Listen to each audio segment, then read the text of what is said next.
Good afternoon and welcome to another video with a guy and his projects. Today we are working on my Nissan 350z. It's a 2005 automatic DE engine obviously, and we're replacing the battery. So I'm going to show you how to do the battery. I hope this helps somebody. I hope you guys get some value out of this. If you want to see more videos like this, make sure you let me know down in the comments below. So this battery replacement on this car should be fairly straightforward. I use the word should because it does look squishy and it looks like we might have to wiggle a couple things around to get it out. You may see a little teaser of the headlight. This is my wife's new van right here. We'll be doing some videos on that here soon too. We're having a delay with the title. We bought it and it needs some work before it passes emissions, and the small dealer we bought it from has promised to take care of that. So until they do, we haven't had the title transferred, which means I'm also not spending any money on this thing until I have the title in my name. So you will see some videos coming up. This is a super sweet van. It's got DVD players, plural players. It's got all kinds of cool stuff, but we'll get there eventually. Right now, 350Z, let's get started. With your hood propped, you're going to find this battery cover on the passenger side by the windshield. Just lift that tab, pull it right out. On this next part of plastic, that has to go as well. Mine is missing every hold down but one. If you have to do yours, pull them out. I'm just using a flathead screwdriver to pop the top and then pull this stupid thing out. Like I said, I only had one in place. This will come out. And then we're going to go ahead and attack the negative battery terminal. Just 10 millimeter and unloosen it. Loosen it. Unloosening would be tightening, right? Yeah, so unloosen. I mean, loosen the negative battery terminal and pull it off. Next, we're going to go to the positive. It's got this little plastic cover, which is broken. So we're going to get rid of that and just go ahead and pop this loose. You can put another cover on if you want. It's just to help you from shorting yourself out between negative and positive on accident. My positive thing was on here so tight I could not get it off. I wiggled and wiggled, and then I finally grabbed a long screwdriver as a pry bar and worked it loose. I don't know why this was so tight, but it was tight. A lot of corrosion. Just don't short yourself between negative and positive, please. Alright, so this is a little J-hook on the hold down bracket. You got one in the front, one in the back. Usually you can get away with just doing the front. The back will probably fall out anyway, so do it later, do it now, it's up to you. I'm just going to swing this out of the way and then get this rod out of the bracket so it's not hanging me up later. The back cowl you'll also have to unbolt if it's bolted down. Mine is just held on by gravity because the previous owners seem to lose all that stuff.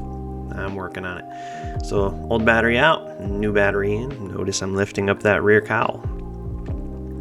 And it goes in just like that. Alright, so get it on the battery tray, make sure it's sitting flat. That's that small J-hook in the back. This was the most frustrating part of the whole job, believe it or not, is just getting these J-hooks in without them falling out. You usually get one in and the other side falls out, or vice versa.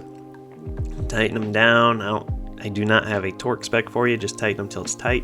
These are your terminal protectors. These just go down between your clamp ring and the battery itself. Yes, I know I just put the red on the negative cable. I don't really care. It's just a color. It doesn't have a specific function between colors. We are replacing this positive post ring because I could not get it to clamp tight enough. It was too corroded, the metal was weak. I put a shim in there and it still just wouldn't get tight enough around the post. So I went to my local hardware store. I'll post one of these in the description below. This is just a brand new clamp ring, brand new metal. It's not corroded, not worn out, and we're just going to put that on there. I do recommend, if you plan on doing that, to soak that bolt way ahead of time because the corrosion makes it really sticky, really hard to get off. That positive terminal is super tight now, but now on the negative side, I had the exact same problem after putting the clamp ring on for the cable and tightening it down as much as I could. It was still too loose, so I grabbed another shim. I'll link these down below and put it on the terminal. The way these work is it just gives you some space between, or some space to fill up if your battery post is too small. Usually these will slide right in with a little bit of persuasion. This one was being tough, so I got a screwdriver in there, opened up that clamp, used a rubber mallet, and just tapped this into place. It was a heavy tap, but it was not a hit per se. And that worked out great. I was then able to go ahead and tighten that clamp ring, and that thing is solid, ain't going nowhere. This is just some NCP2. This is corrosion preventative. I love this stuff. I came up on it a while ago. I'll post them in the link below. After you're done, just spray it on. All right, guys, so this ended up being a 2-day project. I didn't spend 2 days on it. When I got home from work one day, I picked up a battery, the AGM. I was gonna throw it in, just out and in, easy peasy lemon squeezy. The problem was, and I should have known this was coming because I had the exact same problem on my 2006 Nissan Frontier, and then the exact same problem again on my 2014 Nissan Sentra. So I should have just made the assumption that I was gonna have the exact same problem on this 2006 350z Nissan. Common link here is Nissan. For some reason, they have a hard time with the battery terminals. I've had the Jimmy rig and replace battery terminals, not terminals, the battery terminal rings, the clamp rings on every Nissan I've owned. And I've only owned this for a few weeks, and I just had to replace the terminal ring. So the positive side terminal ring seems to corrode like crazy. Once it corrodes, it gets weak, and then it starts to bend super easy. When you're trying to clamp it down, it just doesn't work. What happened on this one was the positive side terminal ring, it was just corroded, but it wasn't overly horrible yet. It was just corroded. But the new battery, the terminal, was a lot smaller than the old battery. I don't know why, they just somehow are that way. So they sell post shims, battery terminal post shims. I'll link some down in the description below for that exact reason. You put the shim over your terminal, and then you put your ring over that. Now, I was having a hard time getting that terminal ring over that post shim.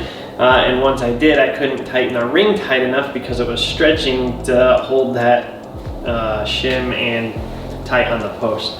So that's when I said, screw it. I drove to work. On my way home from work, I picked up some new terminal rings and a new shim because I already knew that's what I had to do. So what you just saw me do was we replaced the terminal post ring on the positive side with a clamp that will allow us to clamp much tighter. And in fact, it allowed me to clamp it so much tighter, I didn't need the shim anymore. What I did need the shim for was on the negative side, which again was fine. I had the shims, so we put the shim on the negative side, and everything is super tight now. Now you may have noticed too, this battery seems to be smaller than the one that was in before. I do not know if the one before was stock, or if it was an upgraded one, slightly bigger. I don't know. Usually I upsize my batteries. The battery that went in there said it was compatible. It's the same group number, but it's physically smaller, so the ring is, or the hold down, I might end up changing that here eventually. For right now, it's solid. It ain't going nowhere, but anywho. Simple job. If you don't have to replace your rings, then it's even simpler. Just pull out, replace, boom, done, skedaddle, and move on about your day. Reprogram your stereo if you have to. Yeah, if you liked what you saw, leave me a thumbs up. If it helped you, leave a thumbs up. If you want to see more, leave a thumbs up and hit subscribe to see more. We just picked this Z up a few weeks ago. It needs a lot of work. We're going to be doing the valve covers, valve cover gaskets, all the gaskets that go along with that. We're going to be doing the catalytic converters, putting some high flows on because it's throwing a PO430 code, which is for the bank. PO430 is bank 2 cat. I'm just going to replace them both with some higher flowing cats. We've got to do these headlamps. The clear coat's all worn off. We're going to be replacing those. We've got a lot of other stuff to do. Why I'm drawing a blank right now, I don't know. We're going to do the hood struts. So instead of having a hood prop, we're going to have hydraulic hood struts that'll allow us to open the hood more. I just filmed this morning the rear shocks, so stay tuned. There's going to be a whole playlist built on this car, just like the F250. If you've been following me, I've got dozens of videos on the F250. This is going to be the new F250. I still have the F250 at the moment. We're going to keep working on it. I got brakes here sitting for it right now, actually. But this is going to be the new project that I'm working through mainly. Yes, I'm still gonna have house projects and other stuff going on, but yeah, stay tuned. Thanks for watching. See you next time.